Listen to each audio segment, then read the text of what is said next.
This Warhammer Fantasy Roleplay campaign has strong language and adult themes. The enemy within.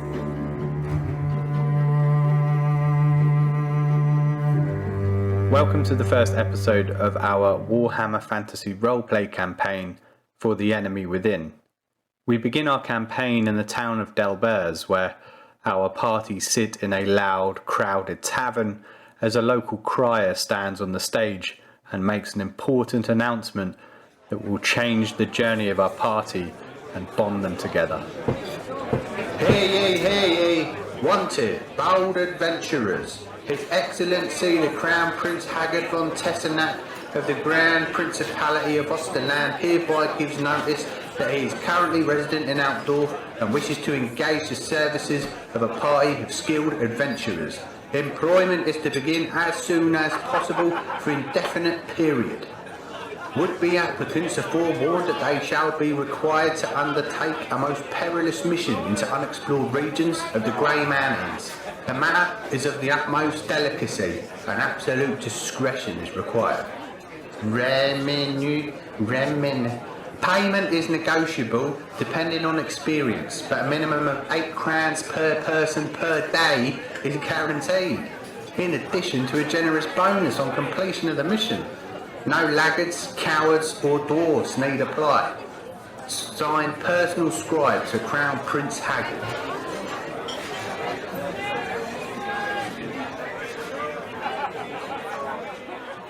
The four of you all met in the town of Delberz. You were in a tavern and a town crier gave a great announcement about how the Crown Prince Haggard von Tassenink is looking for bold adventurers. And in this noisy tavern, as the announcement was made by the crier, reading out the announcement to those that can't read or write, you all came together and decided that for one reason or another, this was something that each of you wanted to pursue. You wanted to make your way to Altdorf and join this grand expedition to the Grey Mountains. So from the town of Delberz, you made your way along the Delberz road through the Reik forest. You made your way on the back of a lumber wagon, perhaps someone that Jahn Stark knew, one of your characters. But here you are, the lumber wagon has dumped you off and you're walking along the muddy Delberz road in the rain, cloaks up, heading towards where you believe the next coaching inn is. You trudge through this wet mud and pass through these forested foothills of the Five Sisters. The drizzle of rain and the chill of the air on your faces mark the month of Jandrum, which is early spring, so it's still quite chilly. As we imagine the four of you all travelling together along this road, let's go through each of your characters, their name, their class, their career, what they look like, and maybe even, why they're going on this adventure, why they want to join in. Crimzo, let's start with you. All right, my guy is a human from Norland. He's his name is Fisk Søggard. He's wanting to become an adventurer to make more money. He's got a mission to find his father, who was stolen away a decade ago, and is trying to find the funding to. He's been working his career. He's been working as a Riverwarden recruit and hasn't made much headway, and is trying to build up some extra funds. So Fisk, are you currently in your Riverwarden uniform, or are you in regular clothing? I'll be wearing my regular clothing since we're far away from the river. Okay, excellent. Lalisha, do you want to tell us a bit about your character?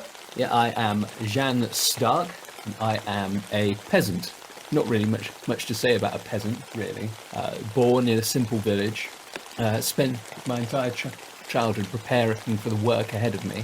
Not actually allowed to touch any of the tools, of course, because as cheap as they are, a few brass pennies is more money than I'll ever see in my lifetime.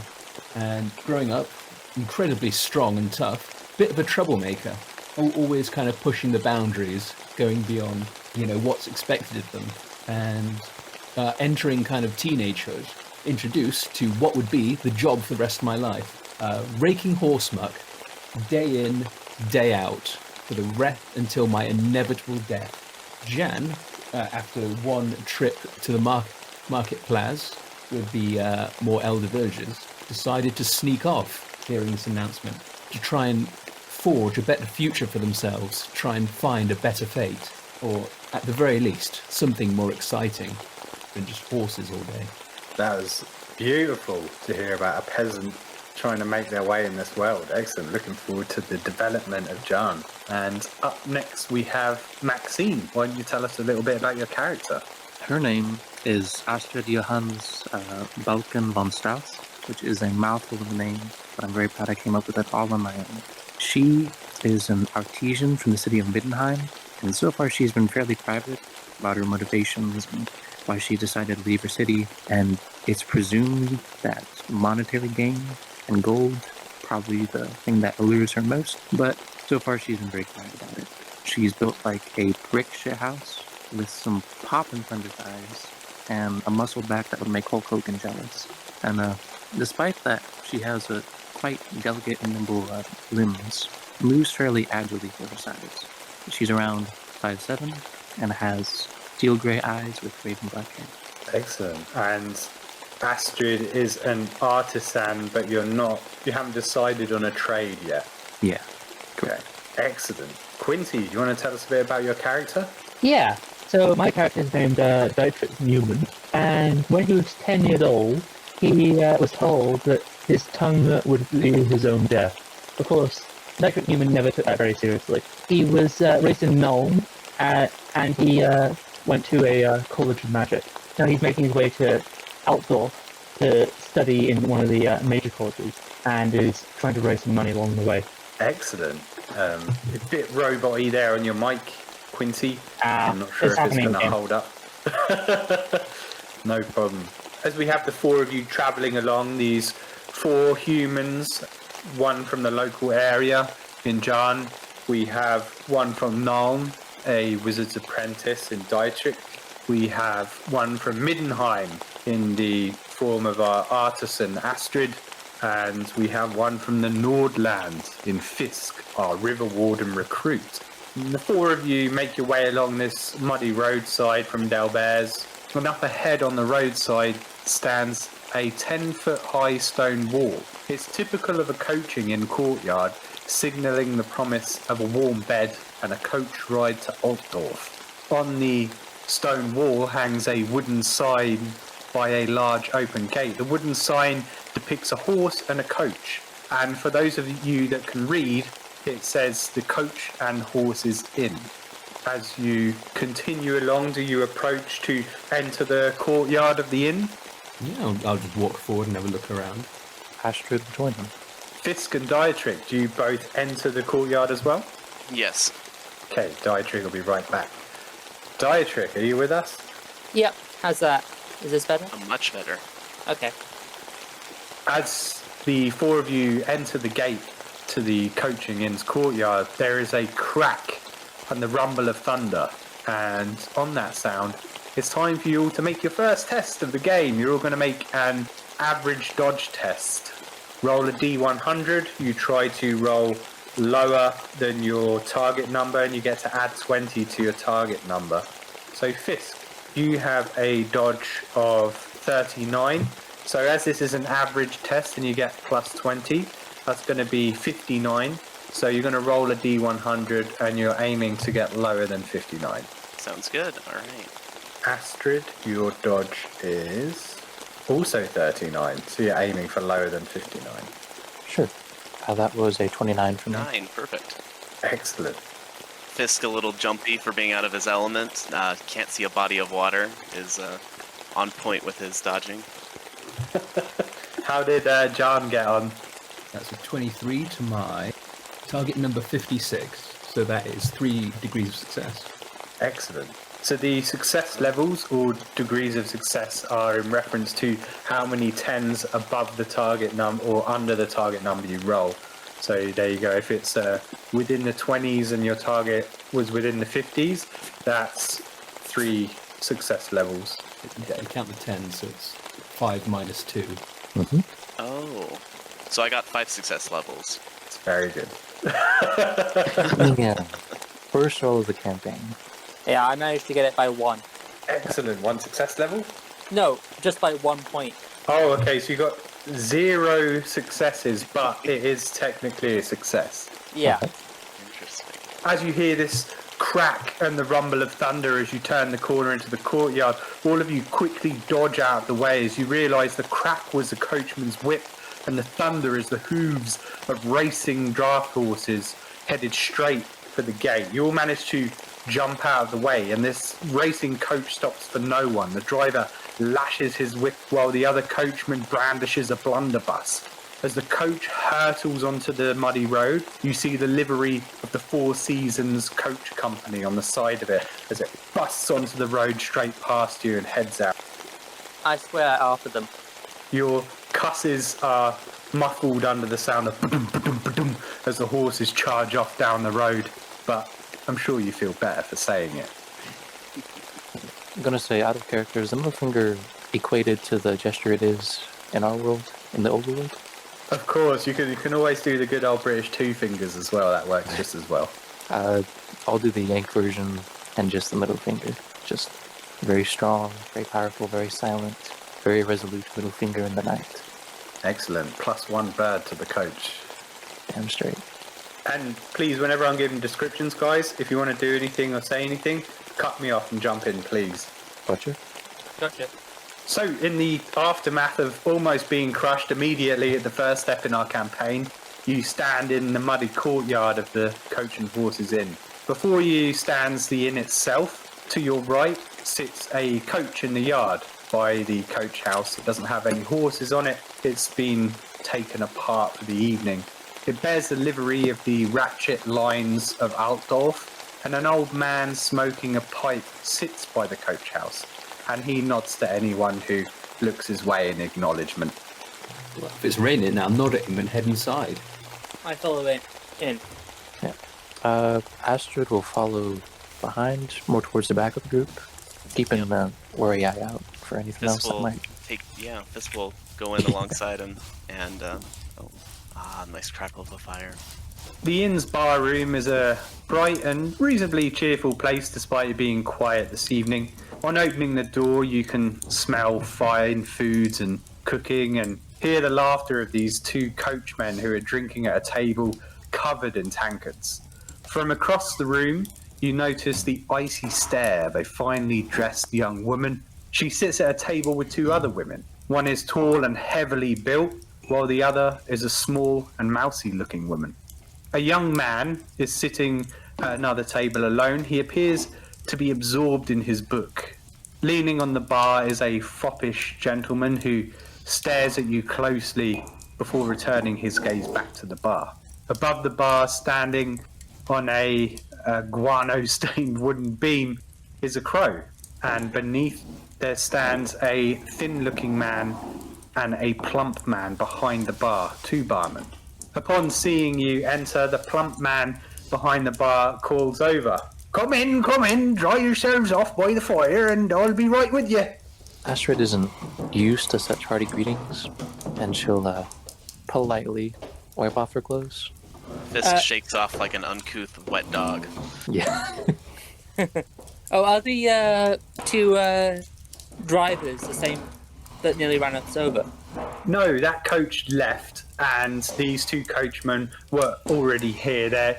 They're from a separate coach. Are they from a similar coaching company?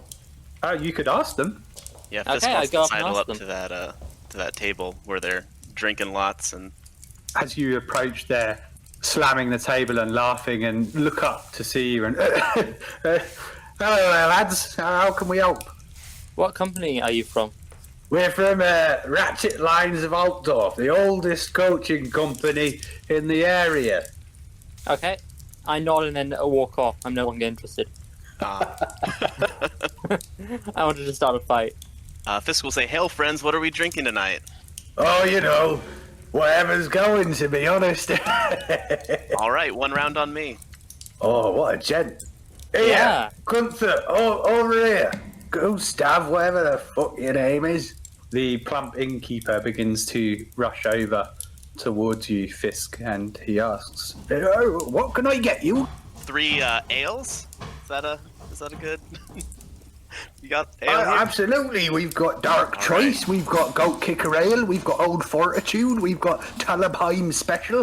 What do you fancy? I mean, all of them cost 3 pennies, except for Tavernheim, which is only 1 penny. I mean, I wouldn't drink that too much because, you know, when it comes out the other end, it's no good.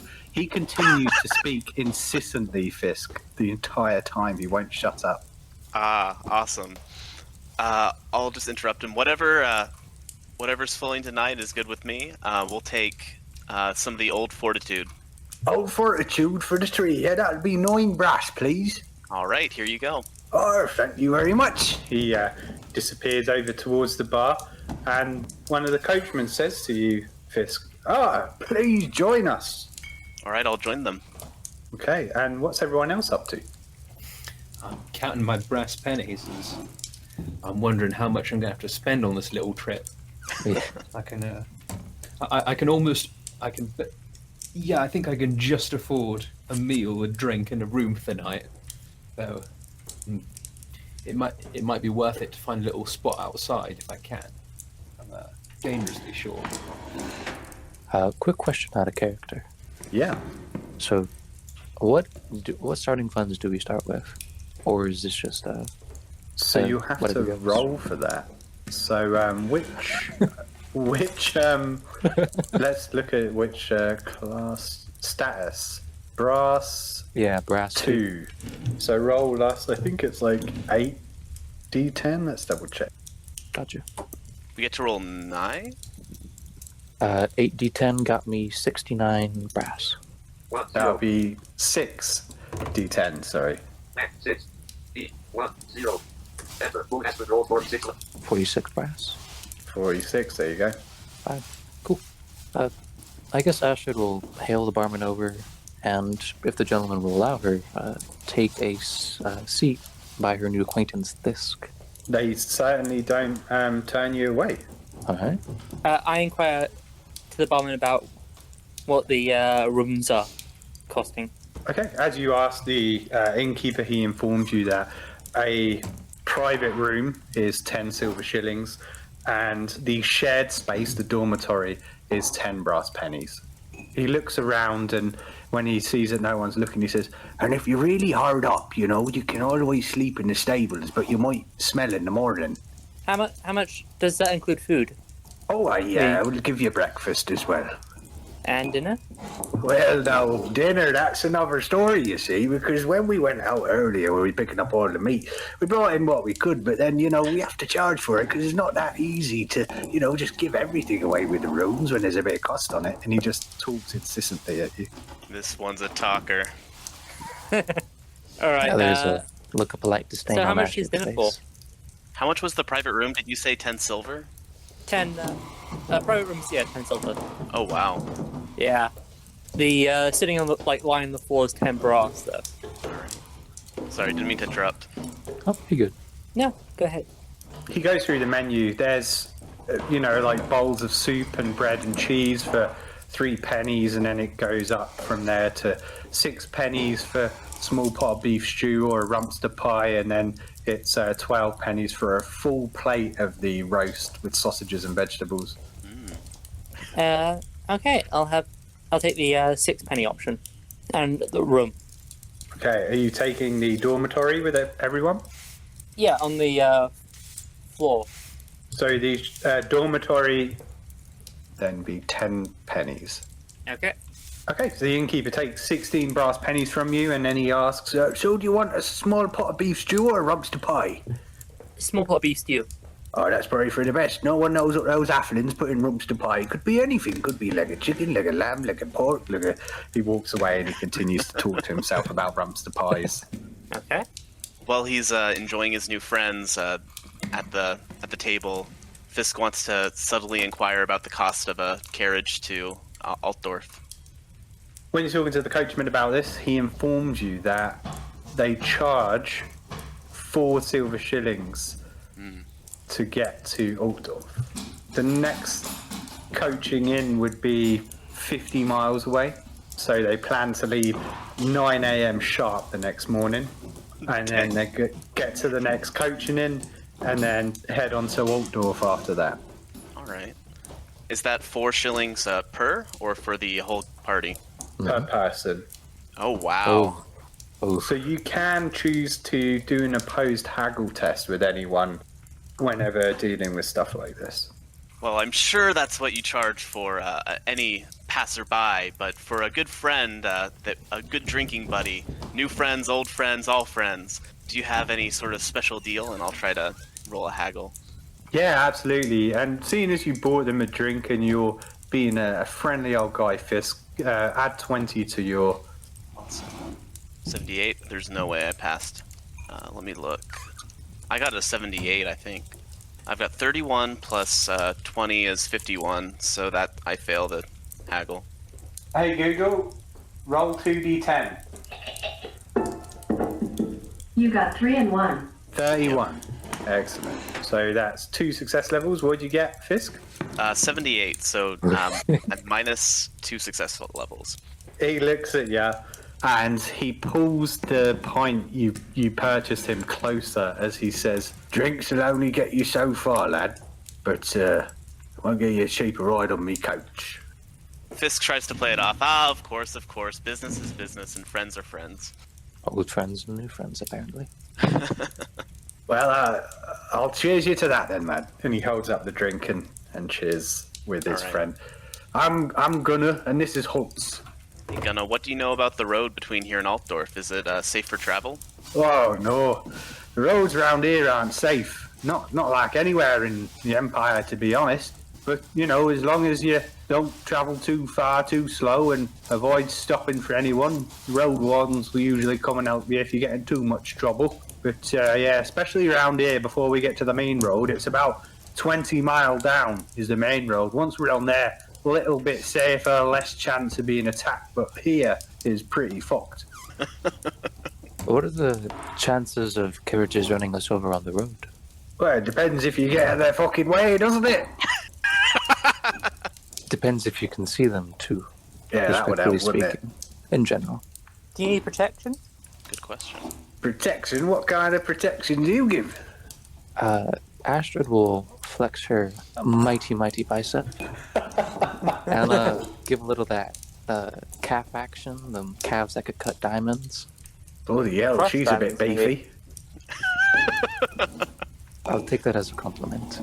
But these weapons need permits, and my new companions could offer assistance for a cheaper fare. You make a point there. Make a point. It is dangerous out there.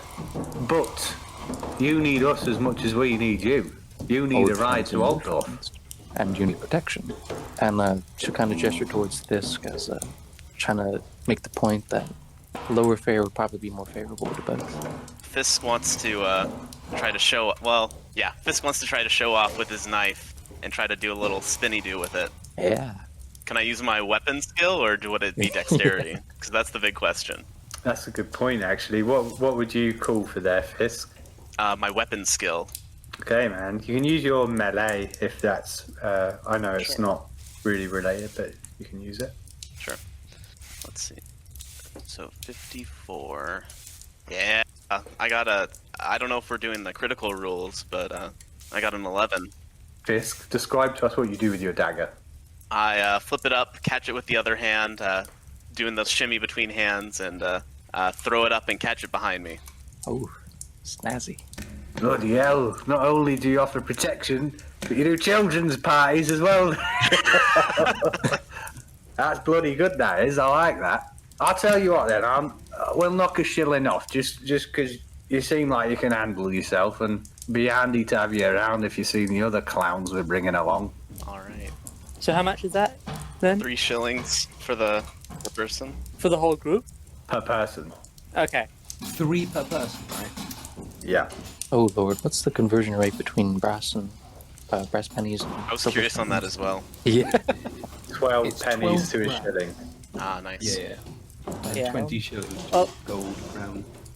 I mean, that sounds generous and all, but that silver won't be worth much to you if you're dead, will it? Now. Now then there, I mean, are you I mean, no threat. threatening us? I mean, no All right, threat. all right. But we can wait, and, you know, by the time there's another person to take us, you might have already fed the bandits, and we'll have less work to do. I tell you what. Which skill would you use to try and convey that message, Dietrich? Would you use charm or some kind of intimidation? What do you think you'd use? Probably charm, probably charm. Okay, so make a charm test, and I'll make an opposed cool test. Hey Google, roll 2d10. You got 10 and 4. Ooh, 10. That means I got 4. Yeah, there's no way I'm beating that. Gunnar will look at you, Dietrich, and he's not upset by what you said, but he shares with you, well, you know, lad, we can look after ourselves. I mean, Holtz here does have a big fucking blunderbuss. If anything runs at us, just bang, and then we fuck off down the road. Oh, man. Well, I wish you the best of luck with that. Fisk has the silver, but he's gathering that his party does not. But those blunderbusses only work once. I'll give you one more opportunity for this convincing argument, Dietrich. Can I use evaluate? How would you use evaluate in the situation, do you think? I'm trying to give like a evaluation of what the risks they're running. Okay, yeah, we can do that, and I'll make an opposed school test. Okay. Hey Google, roll 2d10. Big money, big. You got 6 and 10. That makes 16. 60, oh shit, -1. Oh, all right. Okay, and I got 20, so that's 2 success levels. Excellent. So as you make this evaluation, Holtz looks at Gunnar like, he's not wrong there. There is only one shot in this thing. And Gunnar gulps and looks back at you, Dietrich, and says, all right, lad. 2 shillings, all right? No more. 2. How about instead, I give you 1 shilling if the road is safe when we get there, and you give us 1 shilling if we encounter something that gives us work along the right way. A wager. He laughs, holding his belly. He looks at Holtz and he looks back to you, Dietrich, and he says, you ain't half a crafty bastard, are you? All right, I'll tell you what. You give us the 1 shilling, but we better see that other one at the other end. All right, then. Deal. He spits in his dirty hand and he holds it out to you, Dietrich. Oh dear. Okay, so I get 1 shilling now, is what you're saying? They would require 1 shilling to pay for your passage, and then they'd expect another shilling at the other end. If the work happens. Yes. Or if... Okay. If it's a safe journey. All right. Deal accepted. And is that goes for the whole party, right? We'll make that assumption. Is everyone in on that deal? Yeah. Yeah. Yeah, Ash 1 has shilling. been looking on, kind of bemused at the whole situation, so she doesn't mind paying less. Jahn, I know that you are a lower income individual. How are you feeling about all this? Yeah, I can pay 1 shilling, and that leaves me just about enough for a room for the night, or at least a nice meal before I go sleep in the stables. So yeah, a good sir. I don't suppose for a little bit off, you could give me a bit of work tonight. I'd love a meal, but I might have to go sleep in the cellar or something because I'm a bit short for the room. But I'm an honest, able-bodied individual. You're not unable. There's a few crates you need lifting in exchange for maybe a bit of sleeping somewhere tonight. Doesn't have to be comfortable, you understand. Are you asking the innkeeper this? Yeah, the innkeeper. I'll pay for me meal, but I don't suppose you got a bit of work that needs doing. I'll be happy to help you about if only you'd be so charitable as to give me a little room indoors. Doesn't need to be anywhere comfortable. Oh, yeah, we've got a room in the cellar there. You can go down and sleep there, no problem. Nice and dry. There's always shit to be shoveled. Always shit to be shoveled around here. You can always go out and help Reporter with any of that lot and then get everything ready in the morning. He's getting old, you see. Help his old bones for you to load everything on for him. And then he just keeps going at you, Jahn. That's a solid gift of gab you've got there. Yeah. I appreciate it, sir. He smacks you on the back and starts leading you to the door, Jahn, to take up some work, and he says, "I'm glad you didn't get out of here on that other coach and you came in to do some work in the end. Well, I appreciate that. We could use the help." The other 3 members of the party, do you stay drinking with Gunnar and Holtz, or what do you do in the inn? All right. There's someone like sort of foppish around here, wasn't there? Yeah, there is. He's standing at the bar. Okay. I walk up to him and say hello.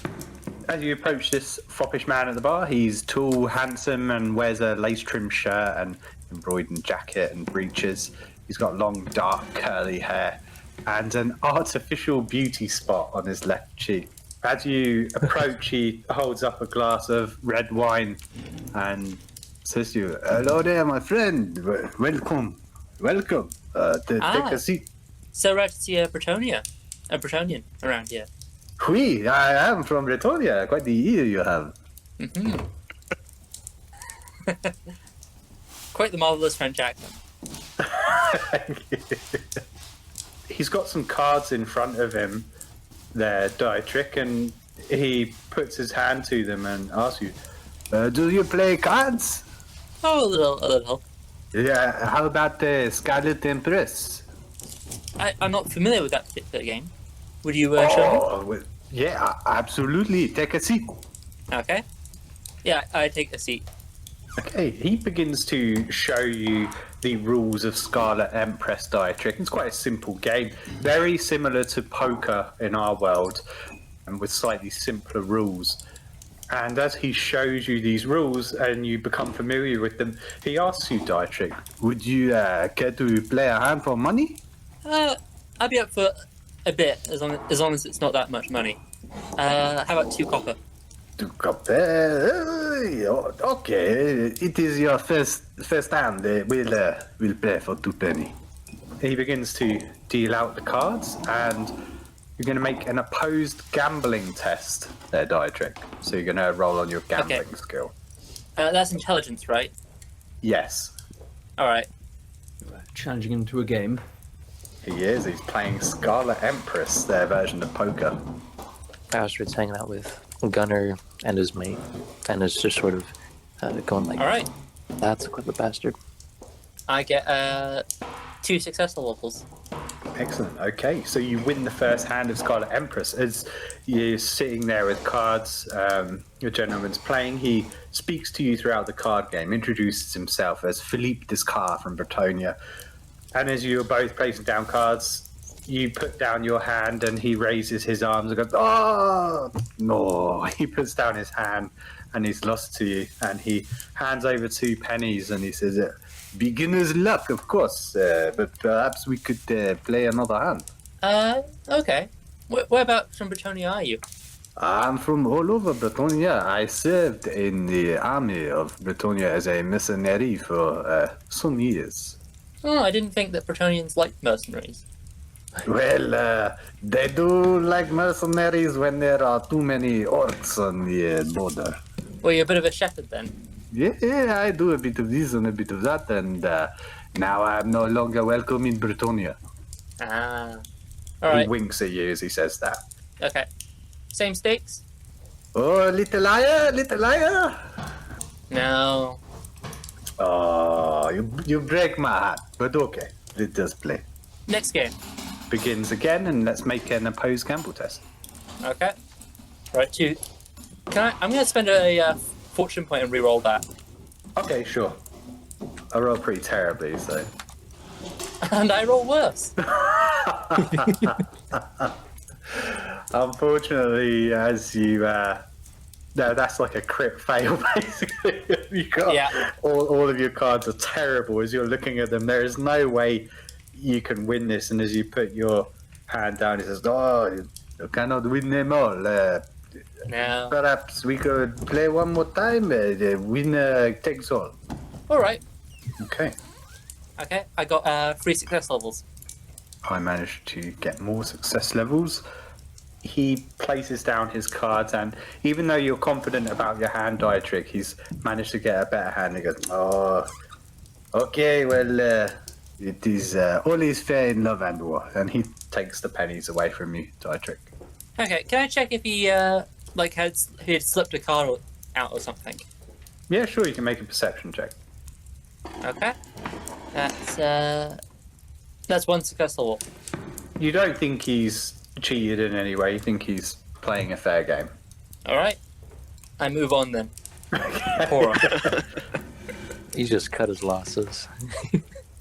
As Fisk and Astrid sit at the table, their new friends, Jahn has gone outside to shovel poop. Dietrich is playing cards at the bar with a Bretonian and moved on. And as Gunnar sits there saying to Astrid, "Bloody hell, love, I thought you were a beastman when you come in with arms like that." And as he cracks another drunken joke, you hear boot steps, and this tall, long-haired, handsome Bretonian man approaches the table. And Fisk and Astrid, he asks you, "Hello there, I wondered if you would like to play cards with me." Astrid's giving him the side eye. She doesn't think much of Bretonians, if it's any help. She does give him an appraising eye for his cheekbones, though. My gambling. He has a very smoozy look on his face. Is his muscle mass more than Astrid? It is not. You could carry him home, Astrid. My guy's terrible at gambling. I'll say, sorry, my uncle's the gambler. I'm clean. No fun for me. And how about the beautiful lady? What are the stakes? The stakes are whatever you would like them to be. I won't play cards, but I'll do strength, a match of strength. Surely a gentleman, and there's kind of air quotes hanging around that, of your stature is well versed in the arts of strength contests. You mean an arm wrestle? Yes. You can see he looks nervous, and he says, I would not want to manhandle a lady, of course. Oh, no. You're esteemed, and I'd only want to give you entertainment. It's nothing big. It would be ungentlemanly of me to grab your arm in front of so many people. This is not wherever you come from. I am adhering to the ideals of the Empire. Of course, a gentlemanly scholar. Gentlemanly? Of course. It was a pleasure to meet you, madame. If he's walking away, Astrid will flex her BBC at him. That's big, beautiful calf. Kind of taunting him. Gunnar will say over to you, Astrid, You could beat the shite out of any Bretonian woman. Exactly. He looks more like a woman instead of a man anyways. Gunnar lets out a hearty laugh at that. Dietrich, what do you do for the evening? Do you sit yourself down alone for a meal, or what do you do in the inn? Who else is at the bar? Or who else is in the inn? Apart from like Currently, there's a table of 3 women. One of them is a very well-dressed, beautiful young woman, with a very large, muscular woman and a very small, mousy-looking woman. And then another table is a quiet gentleman, slim fellow, sitting reading a book on his own. Before I take my plate and eat, I'm gonna talk to the slim fellow with the book. Absolutely. Yeah. Hello, I'm Dietrich von Neumann. Ernst. Oh, it's so rare to see someone who is literate around here. What are you studying? Not so much studying, just reading some literature. The Fish-Hooked Alliance. Okay. Hello, Ernst. Okay. I now knowing that Ernst is not an interesting person. I take my plate and sit down at the table with the 3 women. Okay, as you sit down, the very well-dressed, beautiful young woman sits up as you sit down, and she clears her throat and she looks at the young mousy woman next to her, and the young mousy woman very nervously and uncomfortably says to you, Dietrich, could you please take your meal at another table? Okay, I say this with complete sincerity. is there a particular problem, my lady? The lady is old, would like to be left to eat in peace before, she looks at the lady and looks back to you, before she retires, if you wouldn't mind. Which one of you is the Lady Iselda? Is it you? I'm playing stupid here. Yeah, she looks pissed by your insolence, Dietrich. She is staring daggers at you, and the muscular woman next to her turns and looks at you as well. And then she looks at the mousy woman, and the mousy woman looks terrified. And she says, "Please leave." Very well, Lady Iselda.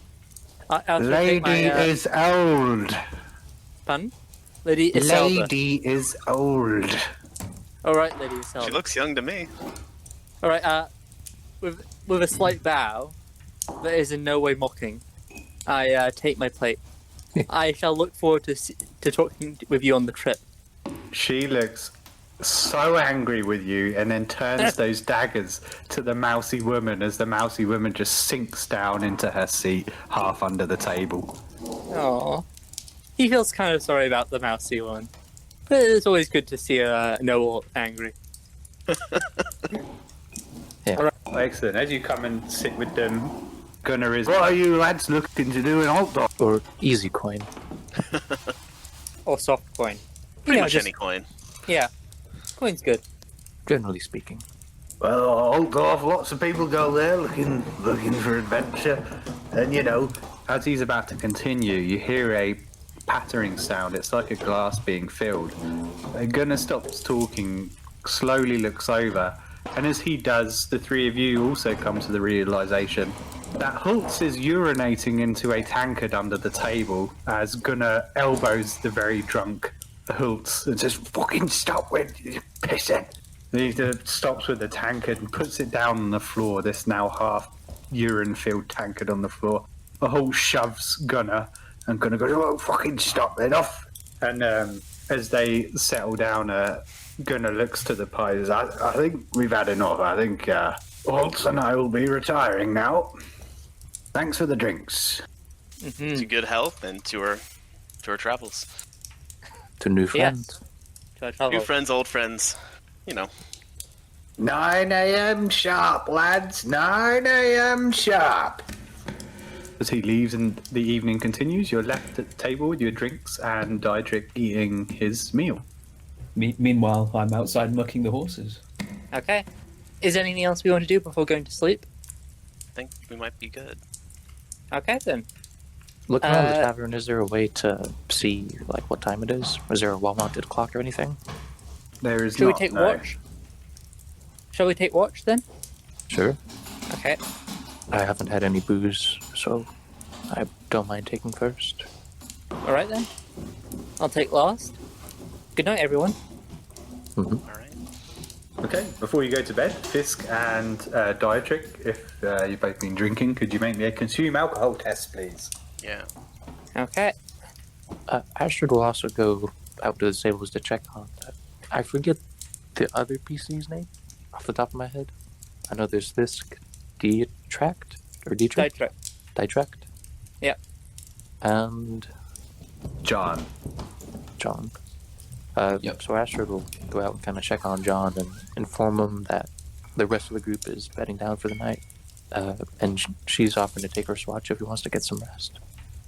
I suppose I'm just kind of finishing working and preparing to settle down in the cold cellar for the night. So what happens when you get above your success level, but you get a like a double number, like a critical? That's a fumble. That's a fumble. Usually fumbles and crits are only for like using weapons and magic in combat. Oh, okay. But So nothing special. usually not. How many levels did you fail by? Let's see. So 3. I also failed by 3. For failing a consume alcohol test, you get a -10 penalty to weapon skill, ballistic skill, agility, dexterity, and intelligence for the rest of the evening. It only pertains to each consume alcohol test, so you have -10 to all of those. Okay. Okay. Good thing I'm going to sleep then. Yeah. A bit tipsy. Yeah. All right then. Good night, people. And I marked 10 for the group room. Excellent. I'll put that down for you guys, and 0 for Jahn. Dietrich spent 16 copper, and then 19 copper for Fisk. Yep. And 10 copper for Astrid. And then each of you are spending 1 silver shilling for your ride. Okay. 22 total for me then. Jahn, how much money do you have? I have just enough to pay. Excellent. You've got like 12 copper brass. for the trip and another 12 in case we don't run into any trouble. Okay. Oh, by the way, I'm empty on cash. You don't have the shilling for the other end. No. We better run into I'm trouble banking then. on either being able to run away or there being trouble. I guess one of you is just going to have to dress up like a Skaven and just run out of the woods. Said there was a mousy woman. That's kind of like a rat. She seems sweet enough and harmless, so we'll probably be able to bully her easy enough. I can see how this party is going to go already. Excellent. So the dormitory is a large shared room. The 2 coachmen are asleep in there. And as the evening goes on, it appears that they are the only other 2 people sleeping in there. And then Jahn, as the evening rolls up, the old man out by the coach house has just been sitting and watching you clean up shite and then smoking his pipe, not saying a word. And then as the evening gets later and he can see you're, breathing heavily, the steam from your breath can be seen in the cold air and the rain outside, as he says over to you, "You can go inside now, lad." Oh, thank you, sir.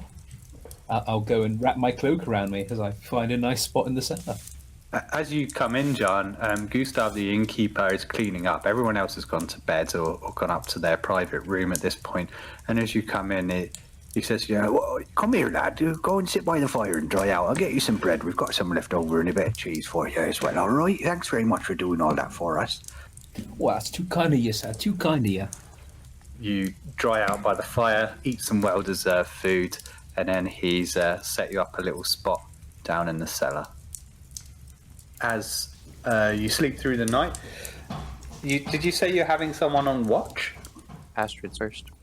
What does your watch look like, Astrid? Are you just hanging out in the dormitory watching everyone sleep creepily? Are you wandering around the inn? Are you in the courtyard looking out? The gates of the courtyard would be closed at night here. Considering she is only 5'7", but built like Hulk Hogan, but with too much estrogen, she does move surprisingly silently. So she would probably be stalking maybe around the inn and peeking out into the courtyard every now and then. It's quiet and uneventful, Astrid. If you were to go outside, you'd hear the typical sounds of the Reikwald forest at night, the animals and everything out there. But as you stand in the bar of the inn itself, you hear clattering claws above you and the rafters. Oh, all right. I'll take a quick peek-see. Nothing too confrontational, but enough to scream and shout and holler if I need to. As you look up to the source of these clattering claws, Astrid, you see the crow that you'd spotted earlier, and as it makes beady eye contact with you, it lets out a very loud, "Rah, come in, sit by the fire, sit in the fire, eat something, bread, cheese, warm up, warm down." Was anybody particularly attached to this crow? Just seems to be hanging out in the rafters. She'll swat at it. It will caw again, and it's like, "Rah, eat up, clean shit, eat shit, clean up." Seeing as that attempt was futile, she'll go back to her rounds. Hopefully she'll recognize the clattering sound next time, though. As you slowly saunter off in the open area of the tavern, you hear a door creak open, and you see Gustav the innkeeper's face peek out. He looks up at the crow, and he calmly says, "Blackie, will you shut the fuck up? Shut up." He slowly closes the door and leaves. The rest of the evening is uneventful, Astrid. Nothing seems to happen. Blackie hangs out on the rafters and doesn't bother you as long as you don't look at her. And it seems safe. No one's trying to get through the gates of the courtyard. All right. Is anyone up for watch afterwards, or do you just go straight to sleep, Astrid? I can't remember. I think it was Dietrich. Oh, crap. I'm forgetting the names already. I mentioned being the last on watch, so yeah. So maybe Fisk or Jahn would be up next. Okay. Fisk can keep watch. He's a little grumbly because of his intoxication, but he'll wander around aimlessly. I'm in the cellar on my own. I'm not watching anything other than the bare walls. Astrid wakes Fisk up surprisingly gently, despite her quite imposing figure. And it's just kind of like a silent gesture for him to take watch. Fisk grumbles something in Norse and gets up and just starts wandering aimlessly. Not putting too much effort into it, but still being awake and being cognizant of what's going on. As you wander around, Fisk, you can hear and smell something odd as the evening goes on. Make me a perception test for hearing and smell. And does it have a penalty due to the intoxication? Yeah, it's only been a few hours, so I'm not sure if it affects your perception, though. I don't think it does. Let me double check. No, it's just your intelligence, so you'd be fine. Yeah, that's initiative. Oh, wow, that's good. All right, I'll roll. So that's 5 success levels. Or no, 4 success levels. So as well, with the rules of the game, if you roll a 5 or lower, I'm going to count it as an immediate success. And if you roll a 96 or higher, it's a failure. So that's sort of the crit pass, crit fail on top of the doubles for crits. As you wander around, Fisk can hear something and smell something. And as you get closer to the source of the sound, it's the dormitory. And you realise it's Holtz, the coachman, inside.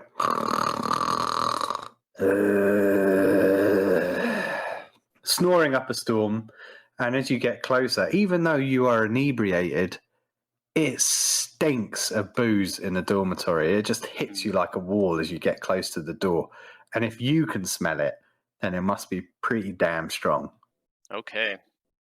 The rest of the evening, though, is uneventful. There's a strange crow watching you that seems to talk gibberish whenever you look at it. But other than that, there's not much else happening here. I jingle the coins in my pocket. Have any been lifted since going to sleep? It appears that they have not. Good. Okay, Fisk, unless there's anything else you want to do, be the end of your watch. That was it. Oh, Yeah. You're in a nice, quiet little tavern. so we've got Jan Stark, Dietrich, Yep. and who's the last one? Talking about me? Yeah, Astrid. Astrid. Perfect. Yeah, I remember now. Or if you want to be fancy, Astrid, Johannes, Balkan, von Strauss. I'll put that in my notes. So, Fisk, do you wake Dietrich for his last watch? Yes, Dietrich. Okay. While I'm on watch, I'm gonna write a letter to the mousy girl to apologize. Ah, what does your letter say there, Dietrich? You know, like I wish her the best, and I'm sorry to have stirred trouble up for her. Okay. As you write your letter out with the clattering claws of the crow trying to see what you're doing above you, it repeats some of what you've written. And it says, sorry, didn't mean to drop you in it. Sorry. Okay. Make me a perception test, please, Dietrich. All right. That's 2 success levels. Excellent. Dietrich, as you're sitting there calmly writing at one of the tables with the crow Blackie occasionally annoying you, you do hear something. It sounds like a door creaking. And as you look up, you see Ernst, the young man who was reading earlier, looking at you through the crack of one of the doors from the balcony. And as he sees you look up, he quietly closes the door. I waved to him before he closes it. He does not reciprocate the wave. He just closes the door in annoyance. Oh, do I know which door the three went through? The three women? Yeah. Yeah, you would know which door they went in because they would have retired before you. And did they all go through the same door? I'm wondering if I can get the letter to her privately. So two of them, the mousy woman and the large woman, went into one room, and the lady went into another. Do I have a more flattering term for her than mousy? A more endearing term for her? Yeah. I'm not sure, really. I mean, she's a quiet, modest woman, you might say. Between her and the taller woman, does she have like a different like hair color or eye color? Yeah, she has blue-grey eyes, and she has auburn hair, but most of it's covered. She wears like a covering. But yeah, the most striking feature would definitely be her blue-grey eyes. Okay, I'm gonna like fold up the letter and write for the woman with the grey eyes. Oh, yeah, for the lady with the grey eyes, and then slide it under the door. As you slide it under the door, and do you do it quietly, Dietrich, and try to sneak away? Yeah. Okay. As you're quietly walking away, you hear boom, boom, boom. The steps of a very heavy person walking to the door, and then a moment of silence, and then boom, boom, boom as they walk back across the room. Okay, I'm going to write a second copy of that letter in case you didn't get it. The rest of your watch is pretty uneventful, Dietrich. Again, Blackie the Crow watching you, snoring from the dormitory, no other activity. Yeah, it's a very quiet evening at this tavern. Okay. Well, I'll wait till it's 9. Absolutely. So what we'll do is, guys, we'll take a quick 5-10 minute break, and then we'll come back and do daybreak. Okay. Knights of the Braille are groups of blind, visually impaired and sighted tabletop role-playing game enthusiasts. We have accessible materials, groups and community online. For more information, please visit knightsofthebraille.com. Follow us on Twitter @BrailleKnight or email us knightsofthebraille@gmail.com. Thanks for listening.